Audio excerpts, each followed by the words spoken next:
আজ 8ই এপ্রিল বুধবার। দেখে নিন আজকের বাছাই করা 20টি গুরুত্বপূর্ণ খবর। শুরুতেই হেডলাইন্স। হেলিকপ্টারে চেপে দমকলে হাই ভোল্টেজ এন্ট্রি, জনতার ঢলে শক্তি দেখালেন হুমায়ুন কবির, বললেন ইতিহাস সৃষ্টি করতে চাইছি।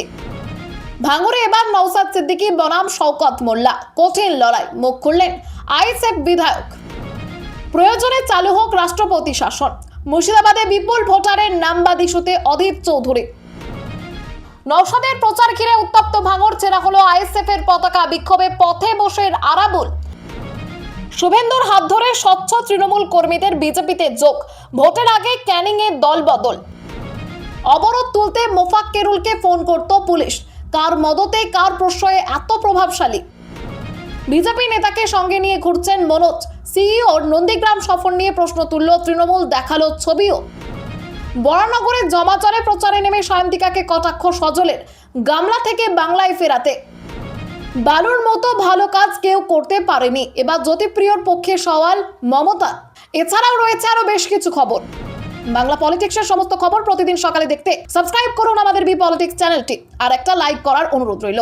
আপনার একটা লাইক আমাদের কাজ করার উৎসাহ অনেকটাই বাড়িয়ে দেয়। এবার আসছি বিস্তারিত সংবাদে। 27 এপ্রিল পর্যন্ত আকাশপথে প্রচার চালাবেন এবং অন্তত 50টি জনসভা করবেন হুমায়ুন কবির। এই প্রচারে তার সঙ্গে থাকবেন জোট সঙ্গী আসাউদ্দিন ওয়েসিও। হেলিকপ্টারের প্রচার ঘিরে ইতিমধ্যেই তার সমর্থকদের মধ্যে ব্যাপক উচ্ছ্বাস দেখা গিয়েছে।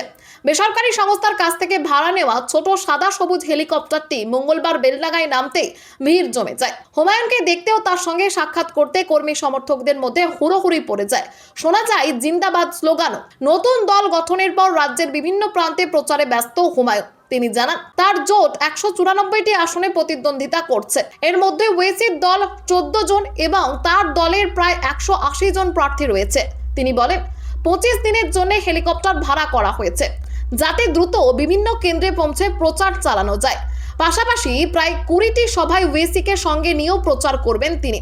প্রার্থী তালিকা প্রসঙ্গে হুমায়ুন জানান 200 আসনের মধ্যে 127টিতে মুসলিম প্রার্থী এবং বাকি আসনগুলিতে তফসিলি জাতি, তফসিলি উপজাতি ও সাধারণ শ্রেণীর প্রার্থীদের দেওয়া হয়েছে।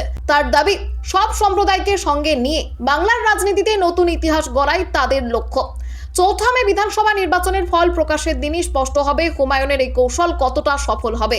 হুমায়ুন কবির কতগুলো আসন জিতবে বলে আপনাদের মনে হয়, অবশ্যই আমাদেরকে কমেন্টে জানান। ভাঙড়ে এবার নওশাদ সিদ্দিকী বনাম শওকত মোল্লা, লড়াই কি কঠিন হতে চলেছে, মুখ খুললেন আইএসএফ বিধায়ক। ভাঙড়ে ফের প্রার্থী হয়েছেন বিধায়ক নওশাদ সিদ্দিকী, যেখানে তার প্রধান প্রতিদ্বন্দ্বী তৃণমূলের শওকত মোল্লা। ফলে আইএসএফ ও তৃণমূলের মধ্যে এবারের লড়াই যে টানটান হবে তা স্পষ্ট।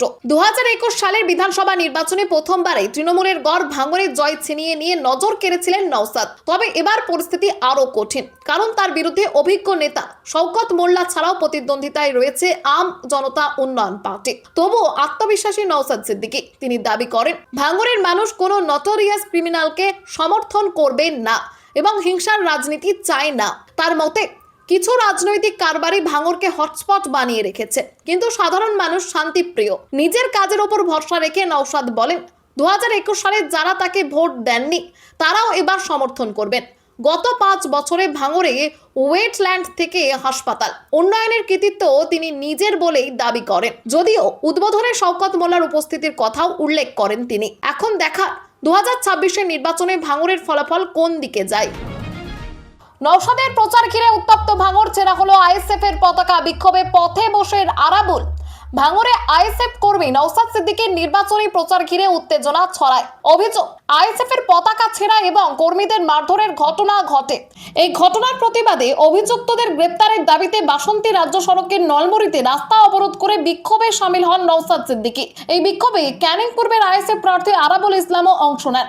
পরিস্থিতি নিয়ন্ত্রণে আনতে ভাঙড় থানার পুলিশ এবং কলকাতা পুলিশের উচ্চপদস্থ আধিকারিকরা ঘটনাস্থলে পৌঁছান। মঙ্গলবার সকালে ভাঙড় 1 নম্বর ব্লকের প্রাণগঞ্জ এলাকায় প্রচার শুরু করেন নওশাদ। বিকালে রাজাপুর বুথে কর্মসূচির আগে তৃণমূল ও আইএসএফ এর মধ্যে সংঘর্ষ বাধে। আইএসএফ এর অভিযোগ তৃণমূল আশ্রিত দুষ্কৃতীরা উত্তেজনা সৃষ্টি, তাদের প্রচার ভণ্ডুল করার চেষ্টা করে, দলীয় পতাকা ছিঁড়ে দেয় এবং কয়েকজন কর্মীকে মারধর করে।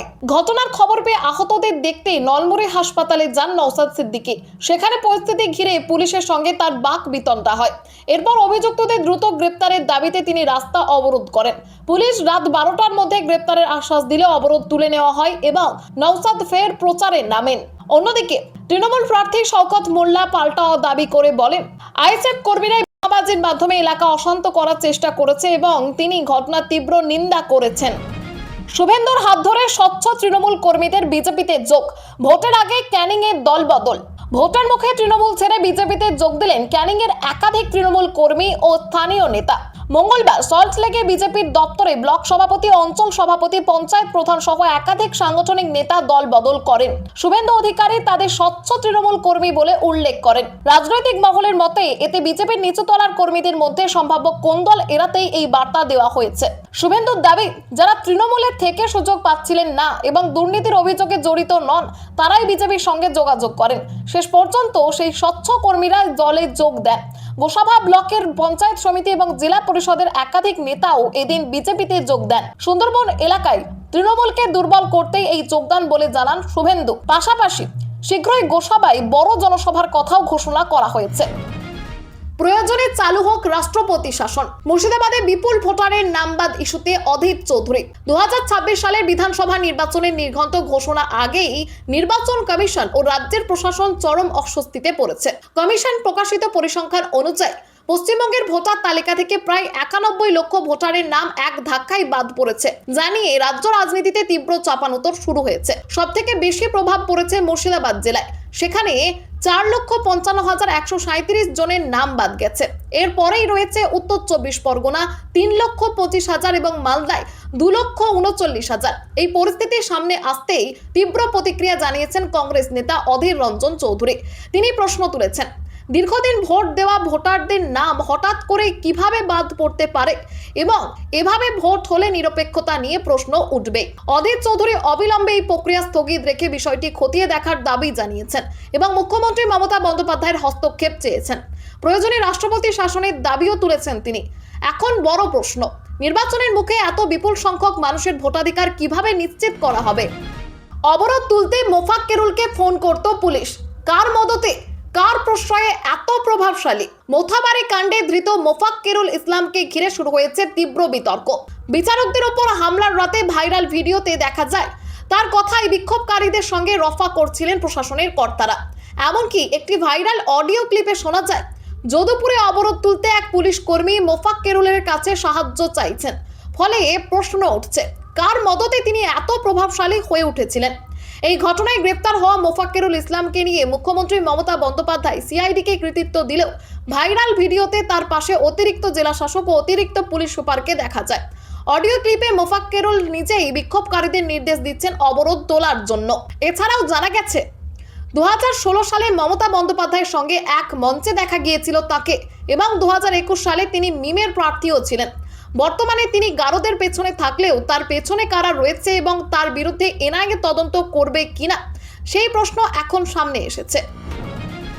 বিজেপি নেতাকে সঙ্গে নিয়ে ঘুরছেন মনোজ। সিইও নন্দীগ্রাম সফর নিয়ে প্রশ্ন তুলল তৃণমূল, দেখালো ছবিও। নন্দীগ্রামকে ঘিরে প্রথম দফার ভোটের আগে রাজনৈতিক উত্তেজনা তীব্র হয়েছে। মুখ্য নির্বাচনী আধিকারিক মনোজ আগরওয়ালের নন্দীগ্রাম সফরকে কেন্দ্র করে তৃণমূল কংগ্রেস নির্বাচন কমিশনের নিরপেক্ষতা নিয়ে প্রশ্ন তুলেছে।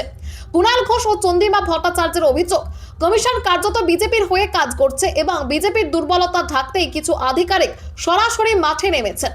রবিবার নন্দীগ্রামে সফরে গিয়ে মনোজ আগরওয়াল স্পর্শকাতর বুথ পরিদর্শন এবং ভোটারদের সঙ্গে কথা বলেন। তবে তৃণমূলের দাবি সেই সময় তার সঙ্গী স্থানীয় বিজেপি নেতা তপন কুমার মহাপাত্রকে দেখা গেছে, যা নিরপেক্ষতা নিয়ে প্রশ্ন তুলেছে। পাশাপাশি অভিযোগ উঠেছে বৈধ ভোটারদের নাম বাদ দিয়ে বাইরের রাজ্যের ভোটার যুক্ত করার চেষ্টা চলছে। অন্যদিকে মনোজ আগরওয়াল জানিয়েছেন, ভোটারদের মধ্যে ভয় ভীতি দূর করা এবং শান্তিপূর্ণ ভোট নিশ্চিত করাই তার লক্ষ্য। রাজনৈতিক মহলের মতে সাম্প্রতিক অশান্তির প্রেক্ষিতে এই সফর ভোটারদের আত্মবিশ্বাস ফেরানোরই উদ্যোগ। বরানগরে জমা জলে প্রচারে নেমে সায়ন্তিকাকে কটাক্ষ সজলের। বৃষ্টির জেরে বরানগরের বিভিন্ন এলাকায় জল জমাকে কেন্দ্র করে শুরু হয়েছে রাজনৈতিক তরজা। জমা জলের মধ্যে প্রচারে নামেন বিজেপি প্রার্থী সজল ঘোষ। তৃণমূল প্রার্থী সায়ন্তিকা বন্দ্যোপাধ্যায়কে কটাক্ষ করেন। সোশ্যাল মিডিয়ায় তিনি লেখেন, গামলা থেকে বরানগরকে বাংলায় ফেরাতে একবার সুযোগ দিন বিজেপিকে। তিনি অভিযোগ করেন, মাটির বাস্তব পরিস্থিতি না দেখে হাই রাইজ থেকে শহরকে সুন্দর মনে হয় এবং মানুষ সেলিব্রিটিকে ভোট দিয়ে পরে হতাশ হয়। পাশাপাশি বরানগরের জল নিকাশির সমস্যা তুলে ধরেন তিনি। এর জবাবে সায়ন্তিকা বন্দ্যোপাধ্যায় জানান, তারা নিয়মিত কাজ করছেন এবং সমস্যার সমাধানের প্রচেষ্টা চলছে। তার দাবি, জল জমার সমস্যা বহু পুরনো এবং 2011 সালের পর থেকে পরিস্থিতির উন্নতি হয়েছে। আগে কয়েকদিন জল জমে থাকলেও এখন তা অল্প সময়ের মধ্যেই নেমে যায়। ভবিষ্যতে যাতে একেবারেই জল না জমে সেই লক্ষ্যেই কাজ করার কথা জানান তিনি। পাশাপাশি বিরোধীদের মন্তব্যে গুরুত্ব না দেওয়ার কথাও বলেন। বালুর মতো ভালো কাজ করতে কেউ পারেনি। এবার জ্যোতিপ্রিয়র পক্ষে জোর সওয়াল মমতার। রেশন দুর্নীতির অভিযুক্ত প্রাক্তন খাদ্যমন্ত্রী জ্যোতিপ্রিয় মল্লিক জামিনে মুক্ত হয়ে আবার নির্বাচনে লড়ছেন। হাবড়ায় প্রচারে গিয়ে তাকে পাশে বসিয়ে মুখ্যমন্ত্রী মমতা বন্দ্যোপাধ্যায় তার কাজের প্রশংসা করেন। তিনি দাবি করেন, বালুর বিরুদ্ধে কোনো প্রমাণ নেই এবং সিপিআইএম এর সময়ে 1.5 কোটি ফলস রেশন কার্ড বাতিল করায় তাকে ফাঁসানো হয়েছে। ডিজিটাল রেশন কার্ড চালু করা এবং রেশন ব্যবস্থার স্বচ্ছতা আনার কৃতিত্ব তিনি জ্যোতিপ্রিয় মল্লিককে দেন। উল্লেখ্য, 2023 সালের 26শে অক্টোবর ইডি তল্লাশির পর তাকে গ্রেপ্তার করে।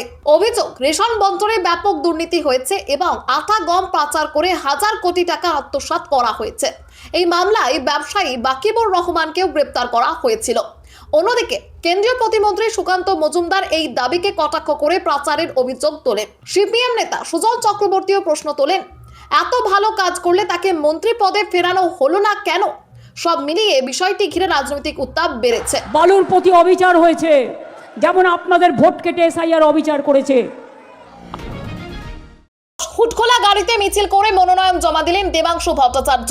তৃণমূল প্রার্থী দেবাংশু ভট্টাচার্য হুটখোলা গাড়িতে দলীয় সমর্থকদের নিয়ে শোভাযাত্রা করে চুচুড়া কেন্দ্রের মনোনয়ন জমা দেন। খাদিনা মোড় থেকে মিছিল শুরু করে মহকুমা শাসকের দপ্তরের উদ্দেশ্যে যান তিনি এবং তার আগে ব্যান্ডেল থেকে জিটি রোড ধরে জনসংযোগও করেন। তার সঙ্গে ছিলেন প্রাক্তন বিধায়ক অসিত মজুমদার। পরে সদর এসডিও মধুশ্রীর কাছে আনুষ্ঠানিকভাবে মনোনয়ন জমা দিয়ে দেবাংশু জানান, সাধারণ মানুষের স্বতঃস্ফূর্ত সমর্থন তার পক্ষে রয়েছে এবং এই কেন্দ্রে তৃণমূলের জয় নিশ্চিত। তৃণমূলকে ভোট না দিলে পিঠ ফুলে বালিশ হবে। যুবনেতার বেলাগাম হুমকির ভিডিও ভাইরালে তোলপাড়। 2026-এর বিধানসভা নির্বাচনে নির্ঘণ্ট প্রকাশের পর রাজ্যে রাজনৈতিক উত্তাপ বাড়লেও মগরাহাটে উঠে এসেছে বিতর্কিত অভিযোগ।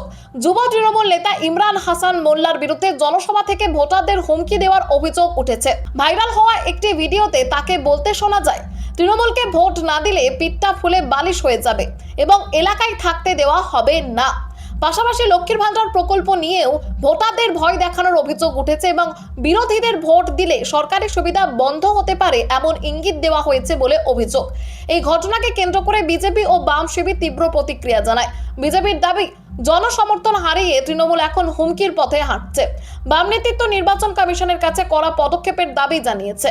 যদিও তৃণমূলের জেলা নেতৃত্ব মন্তব্যটিকে ব্যক্তিগত বলে এড়িয়ে যাওয়ার চেষ্টা করেছে, তবুও ভোটের আগে এই ধরনের মন্তব্য শাসক দলের ভাবমূর্তিতে প্রভাব ফেলতে পারে বলেই মত রাজনৈতিক মহলে।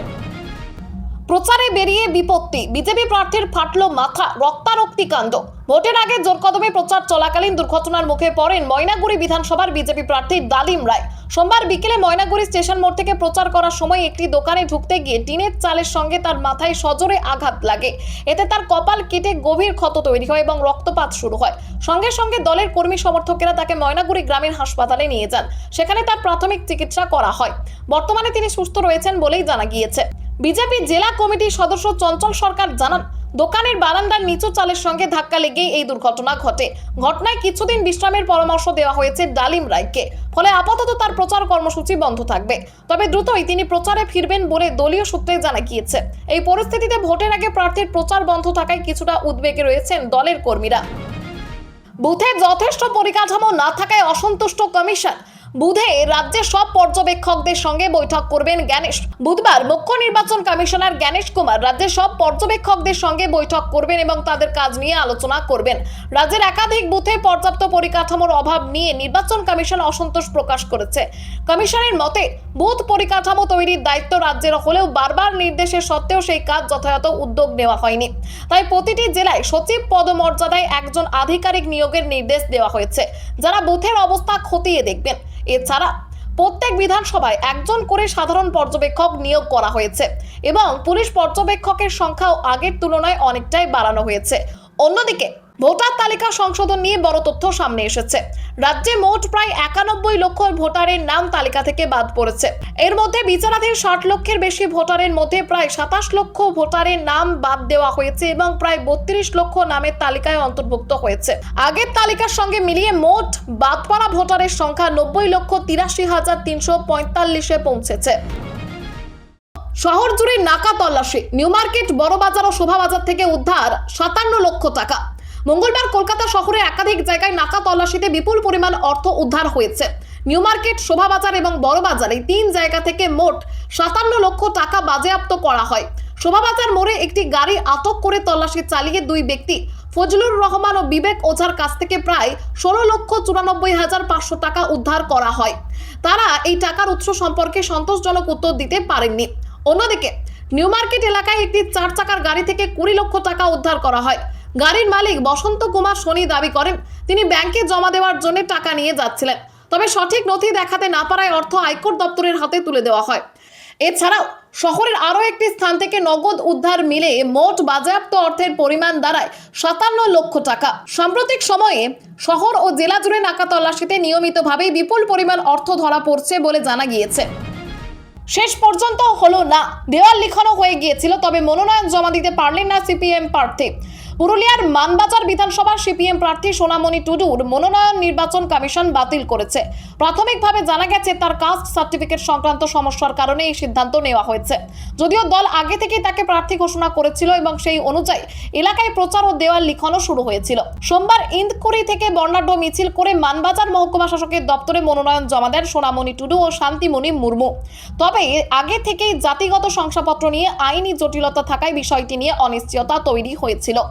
মঙ্গলবার স্ক্রুটিনির পর কমিশন সোনামণির মনোনয়ন বাতিল করে। এ বিষয়ে সোনামণি টুডু জানান, কাস্ট সার্টিফিকেট সংক্রান্ত সমস্যার কারণেই তার এই মনোনয়ন বাতিল হয়েছে। তবে তিনি নির্বাচনে প্রার্থী হয়ে লড়াই চালিয়ে যাবেন। তবে এই আসনে এখন সিপিএম এর হয়ে লড়বেন শান্তিমণি মুর্মু। উকুন বাছার মতো নামবাদ, কড়া প্রতিক্রিয়া মমতার। এসআইআর প্রক্রিয়ায় 90 লক্ষের বেশি ভোটারের নামবাদ পড়া নিয়ে সরব হয়েছেন মুখ্যমন্ত্রী মমতা বন্দ্যোপাধ্যায়। তার অভিযোগ, নির্দিষ্টভাবে মতুয়া রাজবংশীয় সংখ্যালঘু সম্প্রদায়ের নাম বেছে বেছে তালিকা থেকে বাদ দেওয়া হয়েছে। চাকদহের সভা থেকে তিনি বলেন, উকুন বাছার মতো করে নাম বাদ দেওয়া হচ্ছে এবং বিজেপি ও নির্বাচন কমিশনকে একযোগে আক্রমণ করেন। তিনি আশ্বাস দেন, ইতিমধ্যে 32 লক্ষের নাম তালিকায় উঠেছে এবং বাকিদের নাম তোলার চেষ্টা চলবে। খবর আজকের মতো এখানেই শেষ, আবার আসছি আগামীকাল।